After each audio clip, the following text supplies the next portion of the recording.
भाद्रपद कृष्ण अष्टमी को श्री कृष्ण जन्माष्टमी कहते हैं क्योंकि यह दिन भगवान श्री कृष्ण का जन्म दिवस माना जाता है। इसी तिथि की घनघोर अंधेरी आधी रात को रोहिणी नक्षत्र में मथुरा के कारागार में वसुदेव की पत्नी देवकी के गर्भ से भगवान श्री कृष्ण ने जन्म लिया था। यह तिथि उसी शुभ घड़ी की याद दिलाती है और सारे देश में बड़ी धूमधाम से मनाई जाती है। जन्माष्टमी के दिन भगवान श्री कृष्ण की जन्म संबंधी कथा भी सुनते सुनाते हैं, जो इस प्रकार है। द्वापर युग में भोजवंशी राजा उग्रसेन मथुरा में राज्य करता था।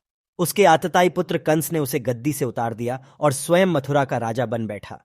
कंस की एक बहन देवकी थी, जिसका विवाह वसुदेव नामक यदुवंशी सरदार से हुआ था। एक समय कंस अपनी बहन देवकी को उसकी ससुराल पहुंचाने जा रहा था। रास्ते में आकाशवाणी हुई, हे कंस, जिस देवकी को तू बड्ढे प्रेम से ले जा रहा है, उसी में तेरा काल बसता है। इसी के गर्भ से उत्पन्न 8वां बालक तेरा वध करेगा। यह सुनकर कंस वसुदेव को मारने के लिए उद्यत हुआ। तब देवकी ने उससे विनयपूर्वक कहा, मेरे गर्भ से जो संतान होगी उसे मैं तुम्हारे सामने ला दूंगी। बहनोई को मारने से क्या लाभ है। कंस ने देवकी की बात मान ली और मथुरा वापस चला आया।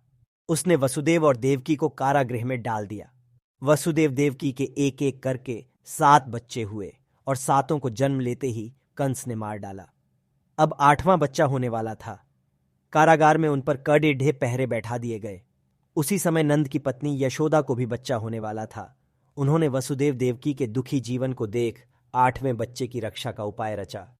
जिस समय वसुदेव देवकी को पुत्र पैदा हुआ, उसी समय संयोग से यशोदा के गर्भ से एक कन्या का जन्म हुआ, जो और कुछ नहीं सिर्फ माया थी।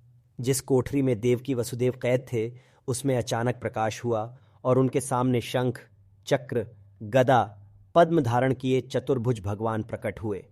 दोनों भगवान के चरणों में गिर पड़े।